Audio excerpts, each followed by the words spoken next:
And in a weird way, like, going to the majors was sort of maybe not as traditional. Like, it wasn't like we didn't really have a choice, to be honest, without getting all boring and details. It was like Vapor Records really retained the rights to decide who was going to be the distributor for the record, and they're the ones who ultimately decided to take it to a major label. And all we really had, the only say we really had was which major we would be okay with. And so it's kind of a funny circumstance, because I'm not totally sure that my vote would have never been to go to a major label. And so I'm very happy with Sire. And actually, I really loved working with Sanctuary and ultimately BMG and Sony, because they were partnered with Sanctuary in the United States at the time. People are people. If you like music, I don't care if you're working for a major or an independent label. And like Tegan was saying, when you have an infrastructure, especially the internal organization, having great people to work for you on the outside, dealing with radio people or whoever. I mean, it almost doesn't matter now who the label is, as long as they're good people. Seems like interaction. I never take credit for.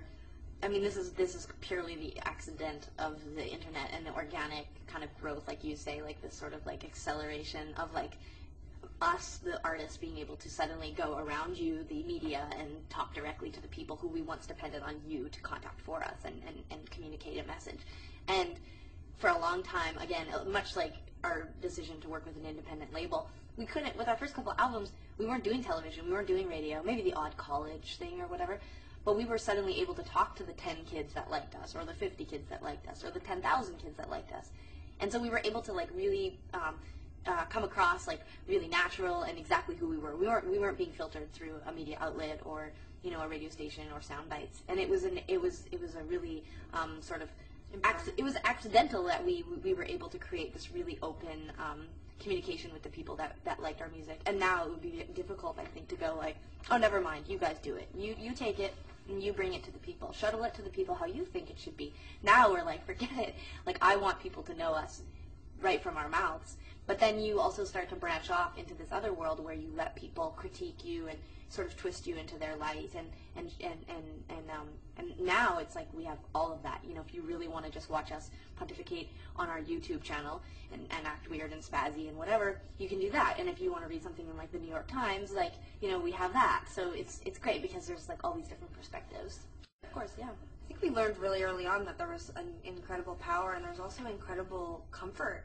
Like, when I look down into the front row, there is always familiar faces. There is this online forum. There is this community of Tegan and Sara fans, music fans, really. They're fans of lots of the same bands. It's what they have in common. And they come early to the shows and line up hours and hours and hours before necessary to socialize with one another, to talk about music, to talk about their lives. They buddy up and they, carpool, and they drive around the country, and they see us play, and they stand in the front row, and they understand what makes a good Tegan and Sara show. They when we were in Europe, they hand out flyers before the show. Tegan and Sara like when you clap above your head after a song. Tegan and Sara like it when you listen to their stories and you only cheer afterwards. Don't yell at them while they're telling the story. And it's like explicit detail about how to enjoy a Tegan and Sara show. And to be honest, they're right. The further we've gone along in our career, the more things that need to happen for us to have an amazing show. But when it happens, I think it is an amazing show. Because it isn't just music. It is the stories. It is getting to know us. It is the culture and the history and the interaction with the audience. And we really care. And everyone says that, but and maybe everyone else is being truthful too, but we really care about our audience. I really care about their experience. I want them to have fun. I'm not pleased when I hear that things don't sound good or when there's feedback, and not because it annoys me because I want it to be perfect, but because I don't want them to not have fun. It's a lot of money, and I understand that. We've gotten to a point in our career where things like concert tickets we come by concert tickets easily. I can call up a promoter, I can call my manager and be like, beg, plead, do anything, I need to see this band.